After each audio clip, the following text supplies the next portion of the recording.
Reprenons nos travaux. Après ce matin où nous avons eu deux exposés extrêmement enrichissants.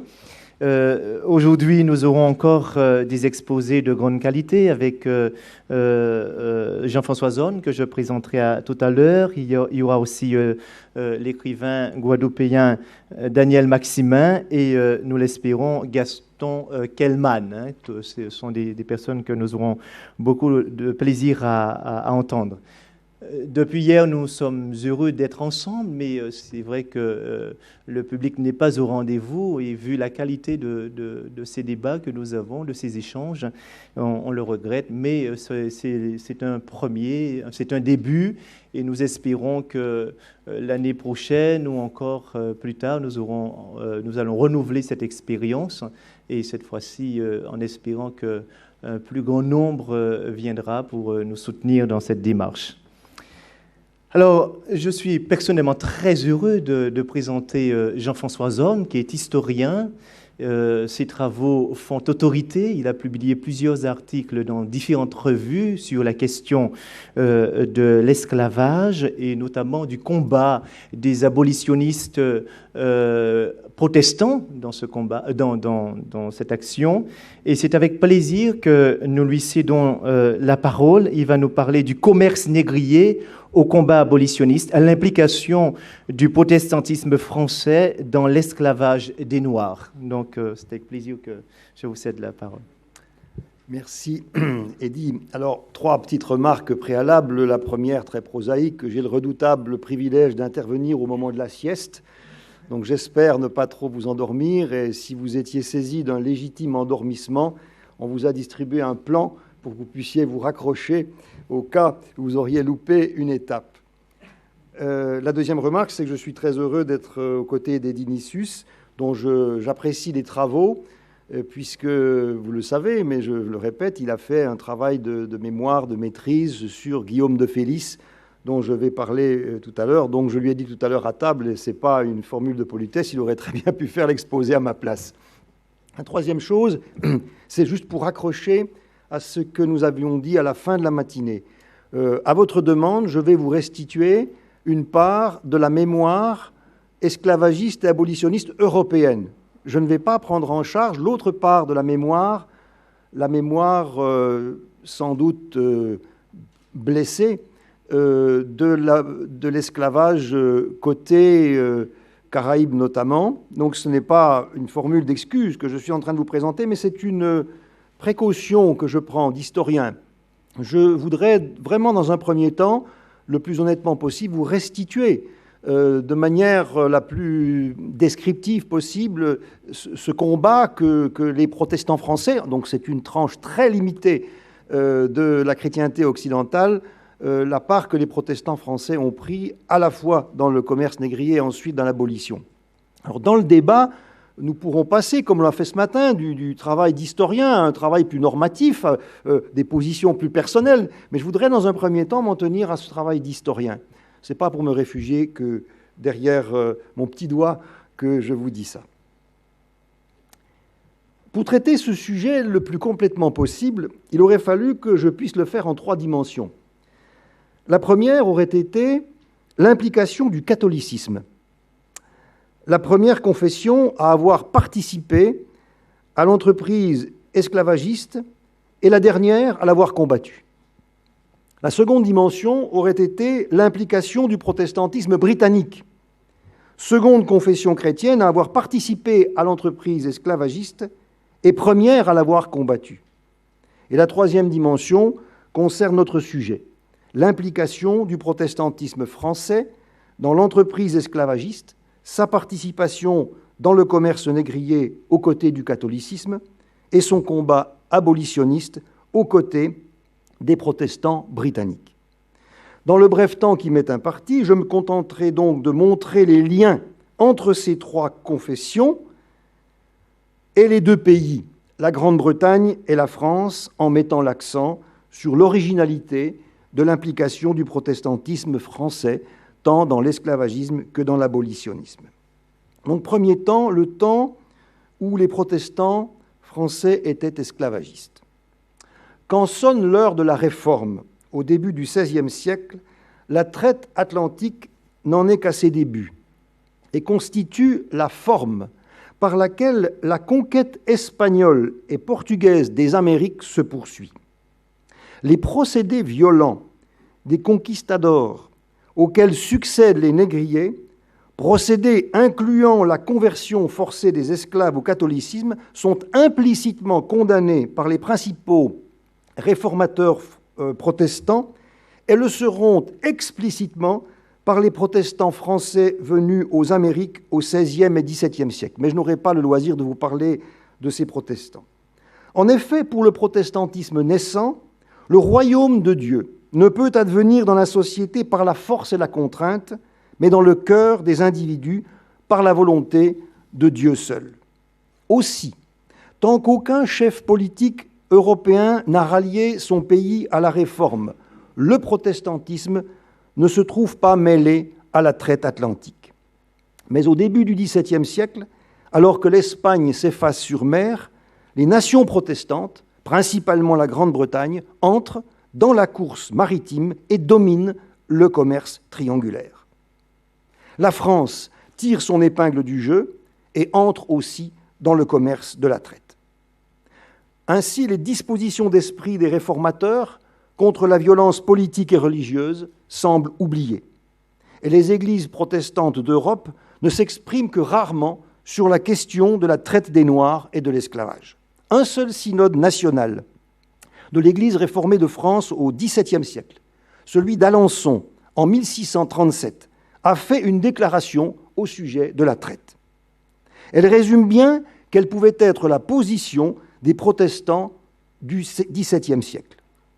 Le synode ne met pas en question l'esclavage, considéré comme un droit non contraire à la parole de Dieu. Mais le synode condamne les mauvais traitements des esclaves que les marchands considèrent comme leur bien ou du bétail. C'est écrit dans le texte.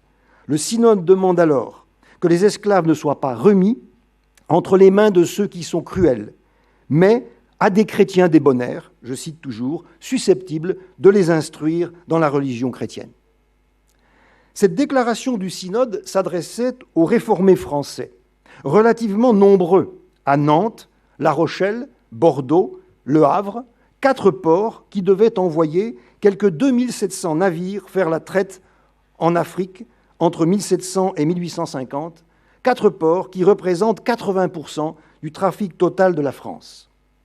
Et bien que considérablement affaiblis par la révocation de l'édit de Nantes de 1685, les protestants français, les réformés français, constituent alors un groupe d'armateurs et de négociants engagés dans le commerce triangulaire, unis par une communauté de foi et des liens familiaux étroits, même si à l'époque ils n'existent plus comme protestants, ils sont des nouveaux convertis, mais comme l'écrit l'historienne Liliane Crété, tout le monde sait que ce sont quand même des protestants. Non seulement, donc, la traite se développe dans une concurrence commerciale et maritime féroce entre les nations, notamment la Grande-Bretagne et la France, mais la traite va véhiculer aussi la concurrence confessionnelle entre protestants et catholiques, concurrence confessionnelle qui fait rage en Europe, et c'est assez rare que l'on mêle justement cette affaire de traite commerciale et de concurrence religieuse. Ce n'est pas un hasard si, en 1685, l'année de la révocation de l'édit de Nantes, qui est édicté par Colbert, grand organisateur du commerce maritime de la France, le nouveau Code noir, dont nous avons lu ce matin un extrait. Il peut, je suis très prudent, sous certains aspects, le Code noir, apparaître comme une manière de régulariser la situation des esclaves. Il est inspiré par le clergé catholique. Il tente en effet de donner à l'esclave des droits, notamment celui de se marier librement, de fonder une famille, laquelle ne pouvait pas être défaite par la vente séparée de l'un de ses membres. Mais en fait, dans le Code noir, la condition de l'esclave ne change pas. Le fait que le Code noir la décrive, comme on l'a vu ce matin, relate, en fait, écrit dans le papier, sur le papier, ce qui se pratique. L'esclave obtient un statut, celui de bien meuble, c'est-à-dire de propriété de son maître, ne pouvant être vendu que sur certaines conditions. C'est le fameux article 44 qui est souvent cité.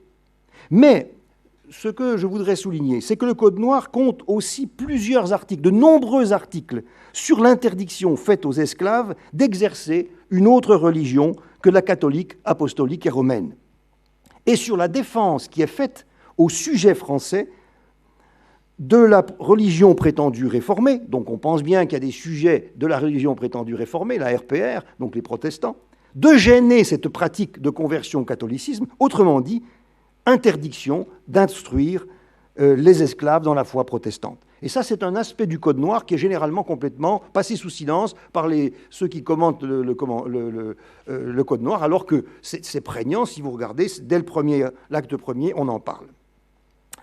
Aussi, voyez-vous, et je suis au point 1.3 de mon exposé, les guerres de religion en France devaient avoir, entre autres conséquences, de maintenir et de pérenniser la traite et l'esclavage et d'empêcher que n'émerge au sein du christianisme une conscience anti-esclavagiste. Rien ne change donc profondément avec l'apparition du protestantisme en Europe et en France quant à l'attitude du christianisme vis-à-vis de la traite et de l'esclavage. Le succès des entreprises commerciales étant dans l'éthique protestante une source de bénédiction, il convenait essentiellement de rappeler aux marchands chrétiens, comme l'a fait le synode que nous avons cité tout à l'heure, leur devoir moral, de traiter convenablement leurs esclaves et de les catéchiser. Étant lui-même une manifestation de la condition humaine pécheresse, l'esclavage était donc un lieu où la grâce de Dieu pouvait s'exercer librement. Il était donc possible d'envisager aussi la conversion des esclaves au christianisme sans toucher à leur statut. J'en viens au deuxième chapitre de mon exposé, l'enjeu de la lutte contre l'esclavage au début du XIXe siècle. Au début du XIXe siècle, la société occidentale et toute la chrétienté demeurent donc esclavagistes. Là-dessus, je crois qu'il n'y a pas à discuter, c'est le constat que font les historiens. C'est cependant la Grande-Bretagne, première nation esclavagiste, disons dans la modernité, il y avait des catholiques avant, bien sûr. C'est la Grande-Bretagne, première nation esclavagiste, qui, par la voie parlementaire, vote en 1807 l'abolition de la traite des Noirs et en 1833 l'abolition de l'esclavage. Je pense que vous savez cela, mais je le rappelle. Les autres États esclavagistes ne s'engagent véritablement dans la voie abolitionniste qu'à partir du Congrès de Vienne, en 1815, et ne décident de l'interdire qu'au milieu du siècle. Nous avons rappelé ce matin 1848 en France, 1856 au Portugal, 1865 aux Pays-Bas, aux USA, 1888 au Brésil.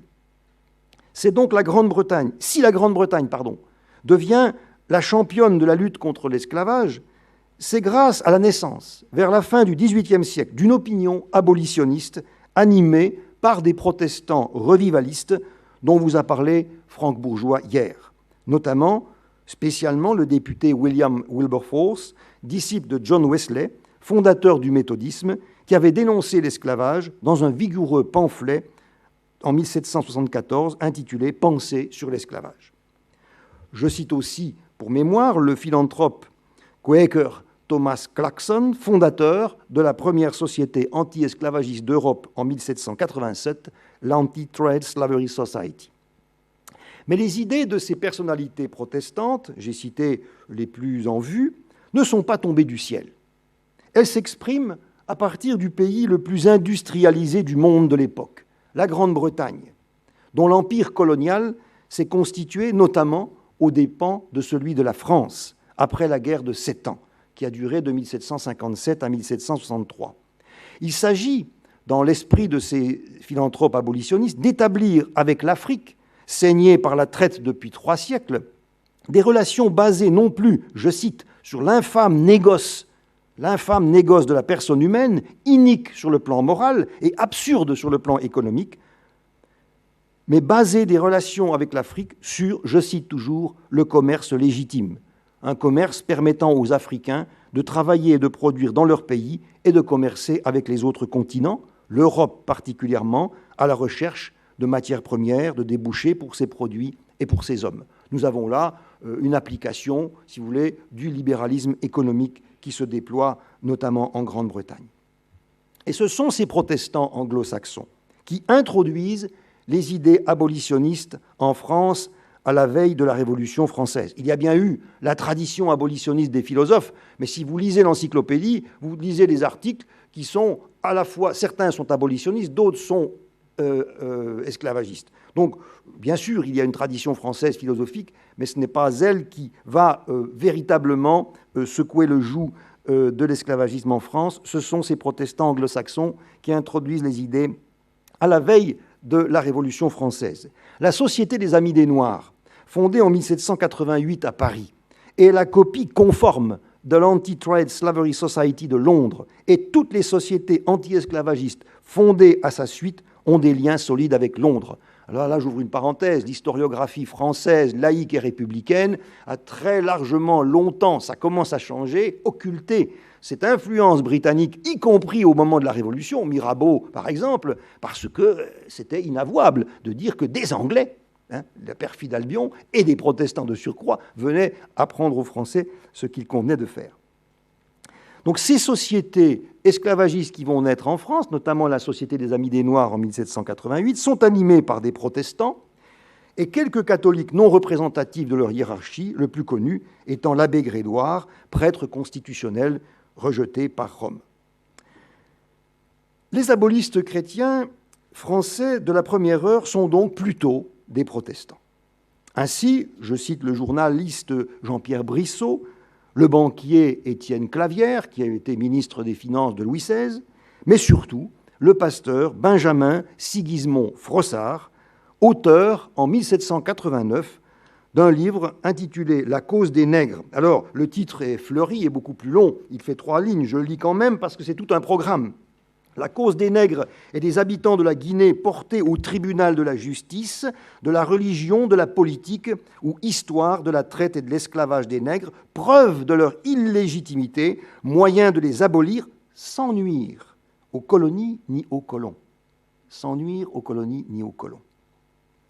Cet ouvrage de Benjamin Sigismond Frossard, pasteur, figure en seconde position sur une liste d'une 50aine de titres fournis par la Société des Amis des Noirs à l'Assemblée nationale française. Le premier livre est un livre de Clarkson et il est préfacé par Frossard. Pour la première fois, dans ce livre, 2 volumes, Frossard conteste l'interprétation du mythe de Cham, dont nous avons déjà parlé, sur lequel je ne reviens pas. Mythe qui, depuis l'Antiquité, avait enfermé les Noirs dans la malédiction et justifié leur esclavage. Pour Frossard, l'esclavage est, je cite, contraire aux préceptes de la religion chrétienne. Ces préceptes n'étant autres que la liberté d'agir et de juger, l'égalité qui unit tous les hommes et la charité qui anime tous les cœurs. Aussi, l'Évangile interdit-il aux chrétiens de participer à une entreprise qui, je cite Frossard, corrompt les maîtres et abrutit les esclaves, et les pasteurs sont-ils invités, je cite toujours, à défendre les droits de l'humanité outragée par l'esclavage. Par conséquent, pour Frossard, les églises et les nations dites chrétiennes, qui ont jadis soutenu et organisé la traite, doivent être déclarées coupables de crimes contre l'humanité, c'est dans le texte, 1789, coupables de crimes contre l'humanité, se repentir, c'est dans le texte, et dénoncer la traite si elles veulent rester fidèles à leur religion chrétienne et aux droits de l'homme. Religion chrétienne et droits de l'homme, le « et » est important. Frossard est un homme des Lumières. Et dans ses propositions, il allie sans difficulté droits de l'homme et principes chrétiens. C'est aussi un partisan de ce qu'on nomme à l'époque l'abolition graduelle. Il faut d'abord, selon Frossard, abolir la traite. C'est son extinction qui permettra ensuite d'abolir l'esclavage lui-même devant les parlements. Donc organiser des expéditions avec des bateaux, des croiseurs qui vont désarmer les négriers, et ensuite on verra. Donc tarir l'esclavage à sa source et remonter finalement jusqu'au Parlement. Ça, c'est ce qu'on appelle la position d'abolitionnisme graduel. Dans cet esprit, le 12 décembre 1792, le pasteur Frossard présente devant l'Assemblée nationale, en pleine Révolution donc, une adresse sur l'abolition de la traite des nègres, texte très intéressant, où il va faire valoir cette thèse d'abolition graduelle, et proposant même un accord avec la Grande-Bretagne. Mais un an plus tard, vous le savez, le 4 février 1794, 16 pluviose en 2, je cite, « La Convention nationale déclare aboli l'esclavage des nègres dans toutes les colonies. En conséquence, elle décrète que tous les hommes sans distinction de couleur, domiciliés dans les colonies, sont citoyens français et jouissent de tous les droits assurés par la Constitution. » Obtenu dans l'enthousiasme, mais sans les mesures pratiques et transitoires que réclamaient les Amis des Noirs, notamment en matière d'accueil des esclaves libérés, de leur formation, d'indemnités à donner aux colons ruinés parce qu'ils perdent leurs ouvriers, enfin vous imaginez tout ça, obtenu dans l'enthousiasme, sans les mesures pratiques et transitoires que réclamaient les Amis des Noirs, ce décret n'a que des effets limités. Il a même l'effet que vous connaissez de provoquer la révolte générale dans les colonies. Devant cette situation, il sera aboli par Bonaparte le 20 mai 1802, qui rétablit donc l'esclavage dans les colonies françaises, déstabilisées par les révoltes d'esclaves et par la colère des colons. Je ne suis pas en train de vous dire c'est bien, c'est mal. Il fallait pas, il fallait. Voilà en gros la raison pour laquelle, effectivement, Bonaparte, qui vient aux affaires, voit les colonies dans la situation où elles sont, rétablies d'esclavage. Malgré cet échec, c'est un échec de la Société des Amis des Noirs, Froissart n'abandonne pas le combat anti-esclavagiste, mais ce combat va passer au second plan dans son existence, assez mouvementé sur le plan politique, je passe, au moment où Froissart est nommé en 1809 premier doyen de la nouvelle faculté de théologie protestante de Montauban que Napoléon vient de rétablir. La faculté dans laquelle je travaille, non plus à Montauban, mais à Montpellier, mais parce que Montpellier est la descendante de Montauban.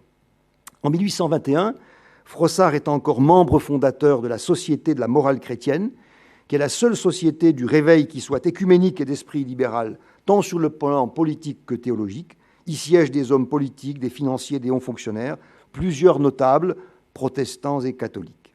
Et un comité de la traite et de l'esclavage est créé au sein de la Société de la morale chrétienne, avec comme objectif, je cite, « concourir à l'abolition de la traite et à la conversion de l'esclavage en domesticité », c'est toujours la même idée, rachat de négresse afin de rendre libres les enfants dès leur jeunesse. Malgré donc ces tentatives abolitionnistes, 1794, 1822, malgré la Société des Amis des Noirs qui échoue, la Société de la morale chrétienne, malgré la condamnation de l'esclavage au Congrès de Vienne en 1815, la France demeure, au début du XIXe siècle, un pays esclavagiste. Le régime politique de l'exclusive et le système économique mercantiliste qui rend la colonie dépendante de la métropole prévalent encore et l'esclavage se poursuit dans les colonies sucrières des Antilles. La France restera-t-elle sur ses positions? Des positions très en retrait par rapport à la Grande-Bretagne qui a aboli la traite, commencé tant bien que mal à convertir son système esclavagiste, et surtout Grande-Bretagne qui développe son empire colonial aux dépens de celui de la France. Devant cette question géopolitique d'une France qui se sent dépassée et qui l'est par la Grande-Bretagne, c'est une vieille histoire, et d'ailleurs on en connaît les conséquences jusqu'à nos jours, à nouveau, un groupe de philanthropes français se mobilise et fonde en 1834 la Société française pour l'abolition de l'esclavage. Mais cette société-là, 1834, est conçue sur le modèle des Amis des Noirs et de la morale chrétienne, c'est-à-dire que c'est encore une société d'abolition de l'esclavage qui pratique la politique des petits pas, qui veut encore pratiquer l'abolition graduelle. Elle tente des interventions à la Chambre des députés dès 1835, mais n'obtient aucune réforme de l'institution esclavagiste. Le gouvernement de la Restauration arguant du peu de retentissement des thèses anti-esclavagistes dans l'opinion française. Prenant au mot le gouvernement, quelques députés républicains, membres de cette Société française pour l'abolition de l'esclavage, comme Alphonse de Lamartine, le poète, ou bien proches d'elle, comme François Isambert, tous désireux d'accélérer le processus d'émancipation, lancent, à partir de janvier 1844, une pétition en faveur de l'abolition de l'esclavage. Cette pétition paraît dans 2 journaux populaires, l'Union et l'Atelier, et recueille près de 1500 signatures. Encouragés par ce soudain succès populaire, d'autres députés se lancent dans le mouvement et parviennent à recueillir, en 1845, 9000 pétitions en faveur de l'abolition de l'esclavage qui sont déposées sur le bureau de la Chambre des députés, revêtues de nombreuses signatures de personnalités connues pour leurs idées humanitaires et sociales. Je cite Eugène Sue, Emmanuel Arago, Louis Blanc, Victor Schœlcher, Louis Michelet, Edgar Quinet, Alexandre Ledru-Rollin. C'est dans ce contexte de bouillonnement anti-esclavagiste populaire des années 1840, inédit en France, il faut bien le dire, qu'apparaît le second pasteur anti-esclavagiste français dont je voudrais vous parler et dont Eddy connaît bien la biographie, Guillaume de Félix. En 1834, lors de la création de la Société française pour l'abolition de l'esclavage, Guillaume de Félix a tout juste 30 ans et vient d'être nommé pasteur à Bolbec, dans ce qu'on appelait la Seine inférieure à l'époque. Actif collaborateur d'une revue, Le Semeur, portée sur les questions sociales et politiques, une revue chrétienne, il suit de près l'évolution de la question de l'esclavage en France et se préoccupe de l'opinion des églises sur le sujet. Comme Froissart jadis, il s'intéresse à ce qui se passe en Grande-Bretagne, où il ne pourra pas se rendre. En revanche, il devient correspondant du New York Observer à Paris. Il y est question du sort des esclaves dans les États nordiques des États-Unis qui ont aboli la traite dès la fin du XVIIIe siècle, sous la poussée des Quakers, et grâce notamment à l'action philanthropique du Français Antoine Bénézet dans l'État de Pennsylvanie. En 1846, Froissart publie un livre d'une centaine de pages intitulé intitulé « Émancipation immédiate et complète des esclaves ». Émancipation immédiate et complète des esclaves, appel aux abolitionnistes. Comme Froissart, Félix estime que l'esclavage est une atteinte aux droits de l'homme, un crime, je cite, dans sa source et dans ses conditions fondamentales. Mais contrairement à lui, il pense que seule l'abolition immédiate et complète des esclaves est acceptable. En fait, il convient de ne pas opposer les deux hommes sur ce plan de la stratégie abolitionniste, car ils écrivent à un demi-siècle de distance et les temps ont changé.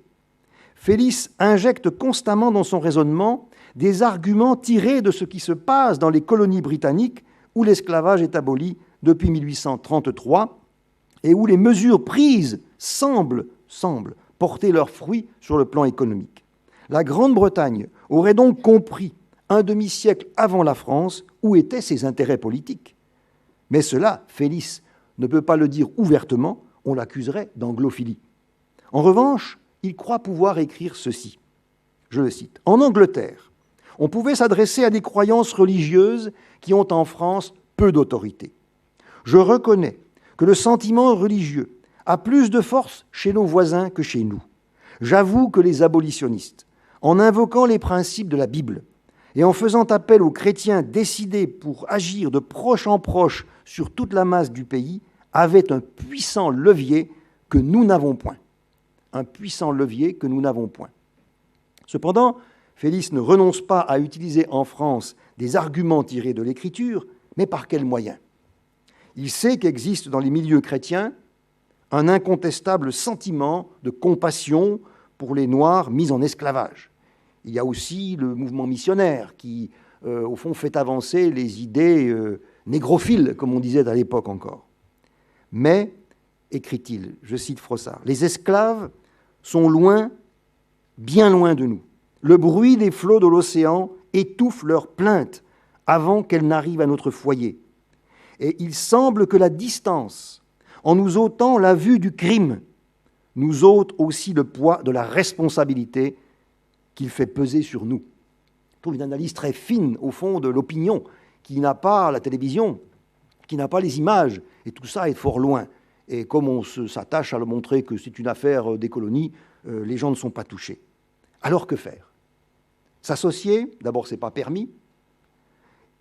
Et puis, ça n'a abouti à rien jusqu'à présent. Les sociétés abolitionnistes ont échoué.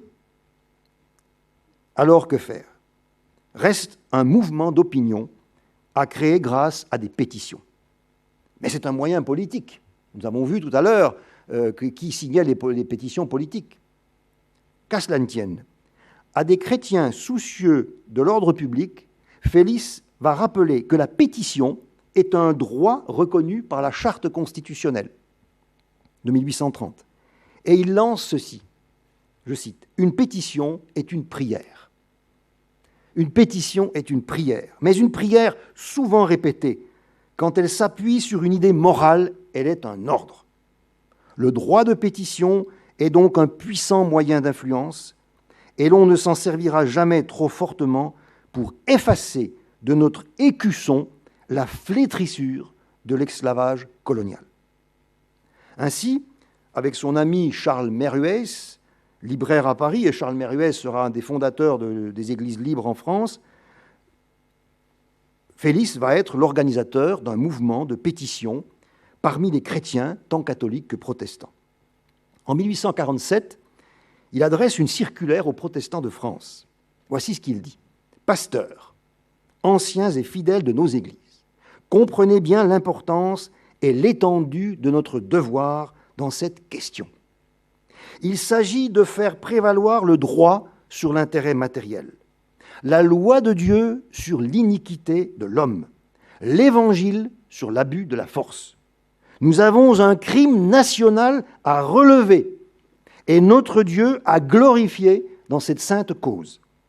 Que les pasteurs exhortent les membres de leur troupeau à remplir ce pieux devoir. Que les fidèles de nos églises s'encouragent les uns les autres à s'acquitter de cette mission. » On ne peut être plus clair. 11 000 signatures vont parvenir à la Chambre des députés suite à cette pétition lancée par Félix. Outre les signataires ecclésiastiques, 3 évêques, pas beaucoup, 900 prêtres, c'est mieux, 86 présidents de consistoires protestants, il y avait une centaine de consistoires. On relève 7 membres de l'Institut, 151 conseillers électifs, 213 magistrats avocats et plus de 9 000 propriétaires, négociants et artisans. Le nombre important de signataires du monde des affaires montre clairement que vers le milieu du XIXe siècle, la France du travail se rend compte que l'esclavage est dépassé. Schœlcher, sous-secrétaire d'État aux colonies, saura faire valoir auprès de son ministre de la Marine, François Arago, à la fois le soutien de l'opinion publique, les intérêts économiques de la France, bien sûr, et le risque de révolte des esclaves dans les colonies si l'émancipation n'est pas immédiatement votée.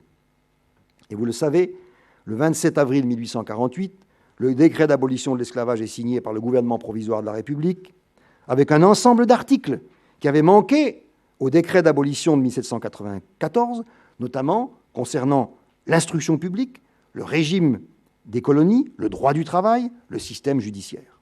Et l'article 1 de ce décret du 27 avril est ainsi rédigé. L'esclavage sera complètement aboli dans toutes les colonies et possessions françaises, 2 mois après la promulgation du présent décret dans chacune d'elles.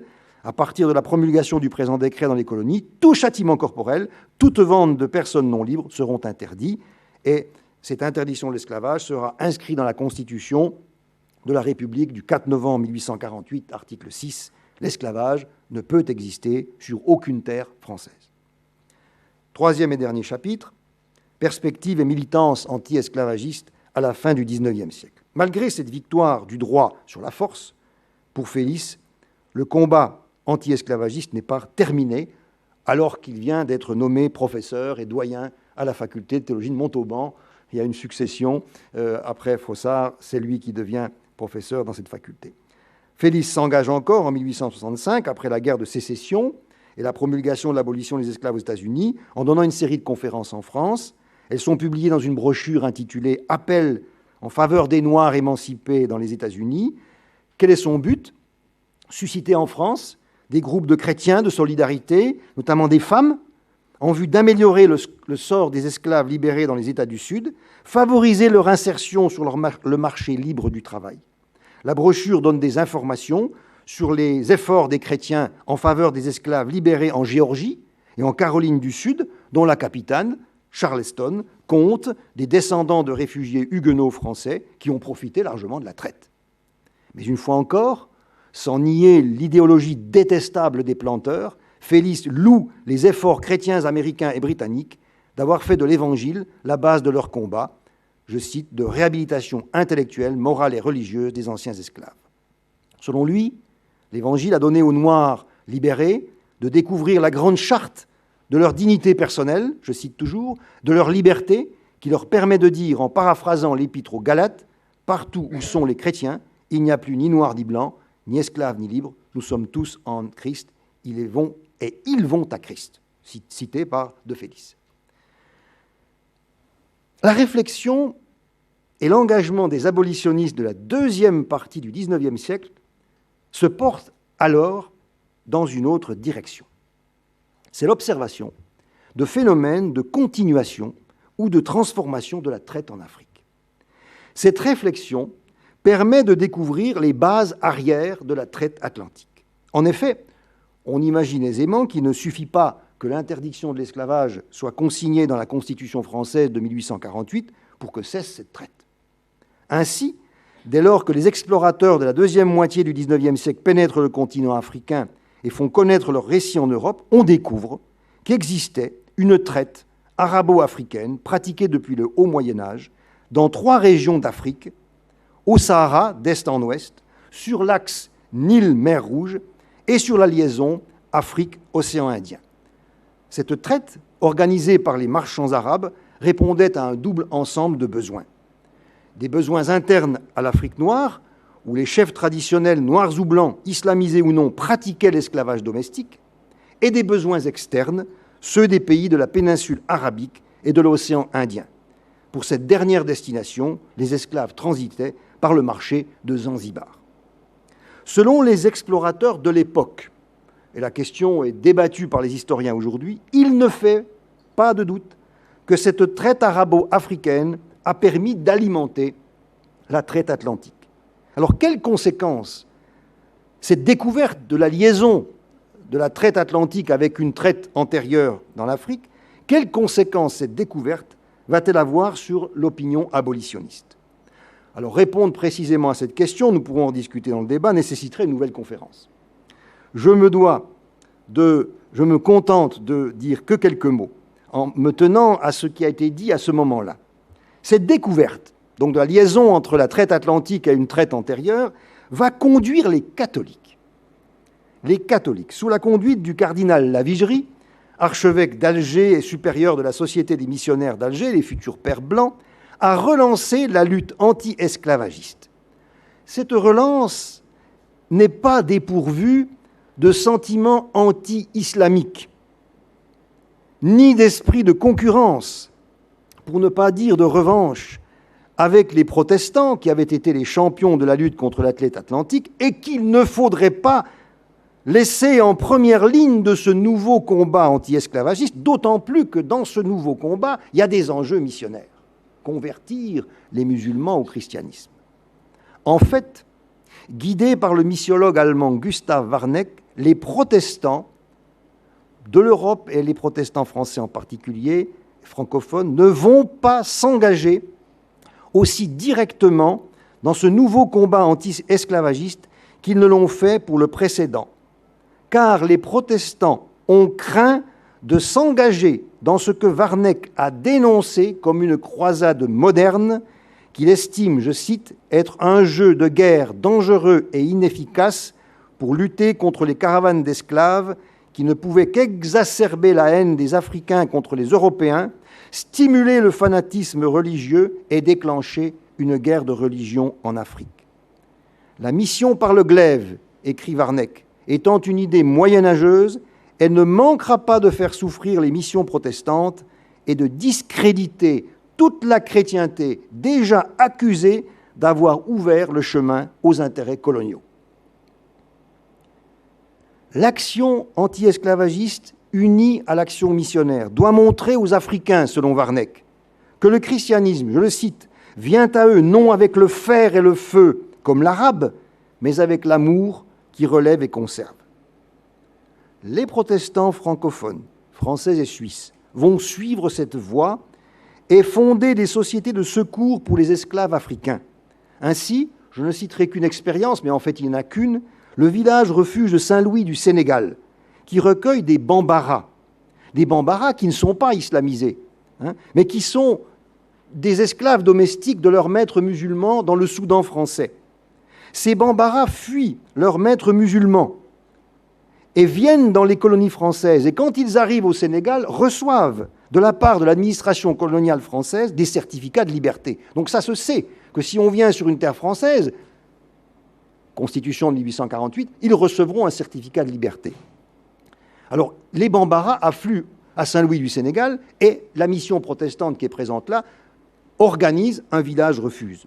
Mais, voyez-vous, ce genre de projet ne suscite en fait qu'un enthousiasme modéré en France, car beaucoup considèrent que l'esclavage domestique auquel on a affaire en Afrique n'a plus rien à voir avec la traite atlantique. Et le village de Saint-Louis sera soutenu par un groupe protestant anti-esclavagiste de Bordeaux entre 1884 et 1904, date à laquelle les anciens esclaves Bambara devenus chrétiens achèvent la construction d'une chapelle, reçoivent un pasteur et un instituteur et se constituent en église autonome qui existe toujours de nos jours à Saint-Louis du Sénégal et à Dakar. C'est pourquoi l'église protestante de cette origine au Sénégal est d'origine Bambara. Quant à l'aspect anti-musulman de l'opération, que le cardinal Lavigerie, par de grandes conférences partout en France, a largement répandu, elle ne remporte guère de succès non plus. Elle est d'ailleurs découragée par les autorités coloniales françaises qui ont besoin de l'appui des chefs religieux musulmans pour établir leur autorité dans les pays conquis du Soudan. Vous n'ignorez pas que s'il n'y a pas de mission chrétienne dans les pays du Soudan et dans le Maghreb, c'est parce qu'il y a eu des accords entre la puissance coloniale française et les chefs islamiques pour que les missions chrétiennes ne viennent pas. Alors, il m'arrive de dire à mes étudiants, et je les fais sauter sur leur chaise, que le meilleur défenseur de l'islam en Afrique, ça a été la colonisation française. Pour en discuter. C'est ainsi, voyez-vous, qu'au début du XXe siècle s'éteint la flamme anti-esclavagiste des protestants français.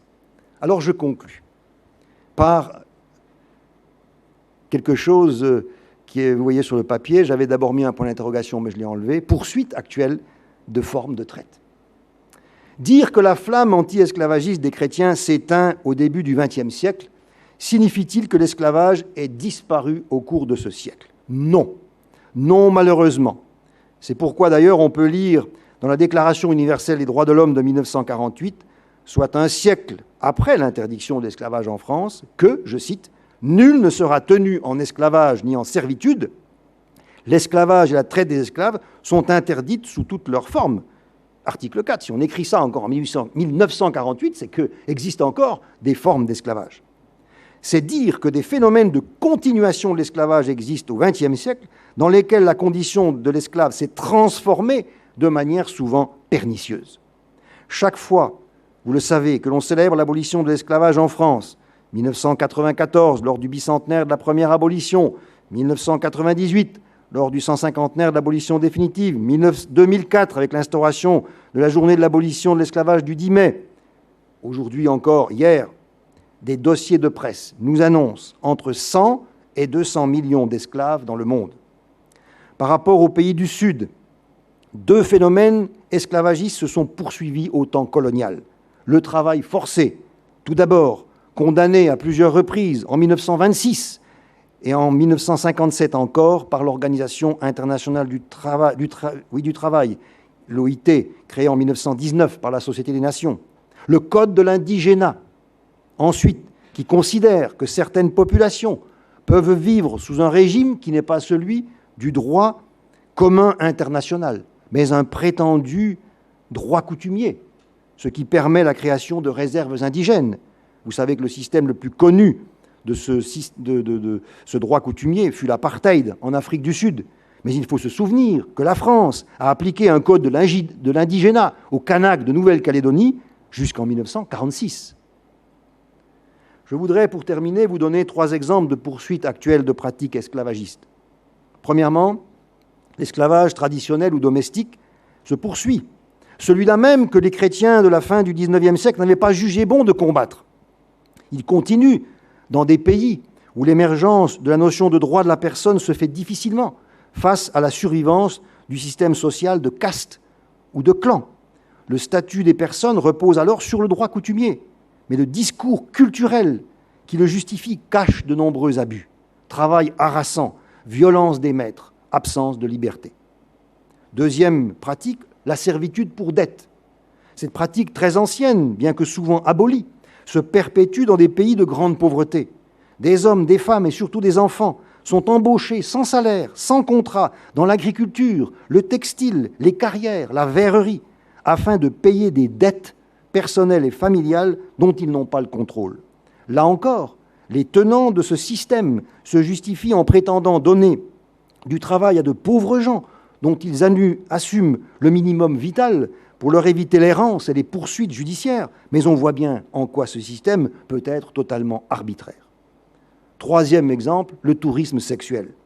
Cette forme d'exploitation, particulièrement développée au début de ce développement dans les années 70 à destination des pays du sud-est asiatique, emprunte sa justification au goût et aux besoins d'exotisme des Occidentaux. Or, les prostituées mineures que l'homme blanc découvre sur les trottoirs de Manille sont généralement des adolescents battus, vendus et menacés par le sida. Gardons-nous, enfin, de croire que ces phénomènes se perpétuent seulement ailleurs qu'en France.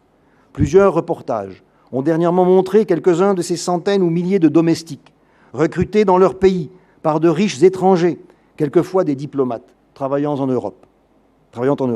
Ces personnes sont souvent sans papier, n'ont pas le droit de sortir et travaillent dans des conditions très dures. Ces phénomènes, et bien d'autres encore, nous le voyons bien, sont liés à la situation de pauvreté sociale et économique. D'où viennent ces personnes? Situation qui engendre leur précarité. Les chrétiens et les églises sont-ils aujourd'hui encore mobilisés contre ces fléaux? Je pense qu'ils ne le sont ni plus ni moins qu'hier. Il est rare que les églises interviennent officiellement sur ces sujets. Ce sont plutôt leurs membres qui, à titre personnel, comme citoyens et comme croyants, militent dans des associations généralement écuméniques, comme l'ACAT, Agapé, puisque voilà une association qui fait ce travail, ou dans les programmes du Conseil écuménique des Églises contre le racisme, la prostitution enfantine, la promotion de la femme. Autrement dit, c'est un peu le même type de lutte qui se continue. La seule différence que je voudrais pointer, elle est heureuse, c'est qu'elle a cessé, cette lutte, d'être un enjeu du conflit entre les églises et les confessions pour tenter d'augmenter leur influence, comme ce fut le cas, comme je vous l'ai dit, au XVIIIe siècle et au XIXe. Et qu'ainsi, à travers leurs membres, ces églises, nos églises protestantes, catholiques, évangéliques, retrouvent leur vocation de service des plus pauvres et des plus fragiles dans notre monde. Je vous remercie.